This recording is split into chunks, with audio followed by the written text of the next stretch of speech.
वो युद्ध था जिससे अकबर भी थर थर कांपता था। हल्दी घाटी का वो सच जो इतिहास में छुपाया गया है।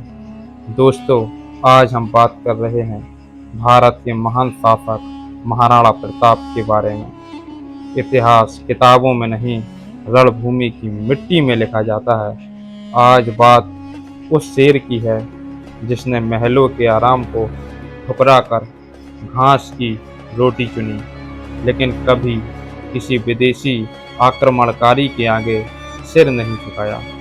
जी हाँ, हम बात कर रहे हैं मेवाड़ के रक्षक महाराणा प्रताप की।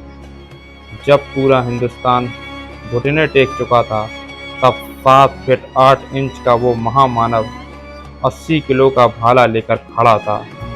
लोग कहते हैं अकबर महान था, लेकिन अकबर में इतनी हिम्मत नहीं थी कि वो प्रताप के सामने खड़ा हो सके।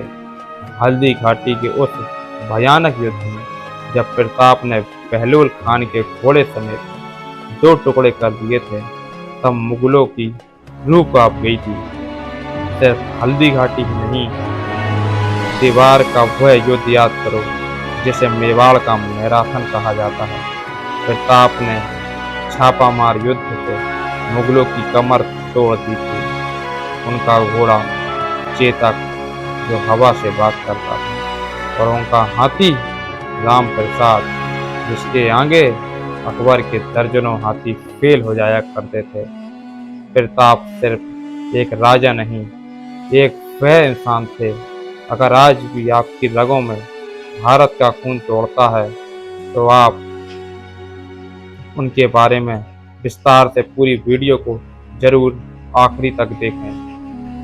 इतना ही नहीं, मैं उनके बारे में और भी बताने जा रहा हूँ। साल था 9 मई 1540 को, जब कुंभलगढ़ के जन्मे प्रताप के रगों में पप्पा रावल और राणा सांगा का खून दौड़ रहा था। उनके पिता राणा उदय सिंह ने जब उदयपुर बसाया, तब मेवाड़ मुश्किल दौर में था। लेकिन प्रताप का बचपन राजमहलों में नहीं, बल्कि आदिवासियों के बीच भी था, जहां उन्हें नाम मिला कीका।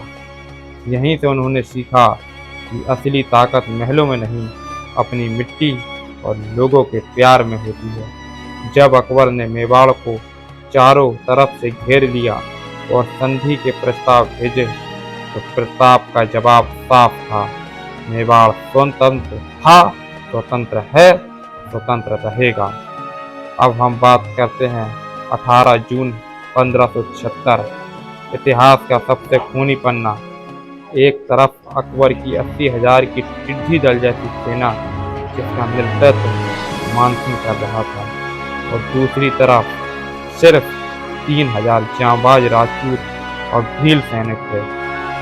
हल्दी घाटी की वो तंग गलियां, प्रताप का चेतक। उस पल की जब प्रताप का सामना अकबर के सबसे बड़े सेनापति बहलोल खान से हुआ, प्रताप ने अपनी तलवार एक ही बार में बहलोल खान और उसके घोड़े के दो दो टुकड़ों में फाड़ कर रख दिया। यह देख मुगलों की रूह कांप गई थी। और चेतक वो सिर्फ घोड़ा नहीं था। जब प्रताप घायल हुए, तो चेतक ने 26 फीट का नाला लांघकर अपने स्वामी की जान बचाई और खुद वीर गति को प्राप्त हुए। आज भी हल्दी घाटी की मिट्टी लाल है, जो इस बलिदान की गवाही देती है। अकबर को लगा कि हल्दी घाटी के बाद प्रताप हार मान लेंगे, लेकिन असली लड़ाई तो अब शुरू ही हुई थी। प्रताप ने जंगलों में शरण ली, अपने परिवार के साथ घास की रोटियां खाईं, लेकिन मेवाड़ का गौरव कभी कम नहीं होने दिया। फिर बात करते हैं सन 1882 की, दिवेर का युद्ध। इसे इतिहास का सबसे महान युद्ध माना जाता है। प्रताप ने छापामार रणनीति का इस्तेमाल कर मुगलों के ठिकानों को जड़ से उखाड़ फेंका। उन्होंने अकबर के सेनापति सुल्तान खान को भाले से चीर दिया था। अकबर इतना डर गया था कि उसने मेवाड़ की तरफ देखना ही छोड़ दिया। महाराणा प्रताप ने अपने जीवन के आखिरी समय तक मेवाड़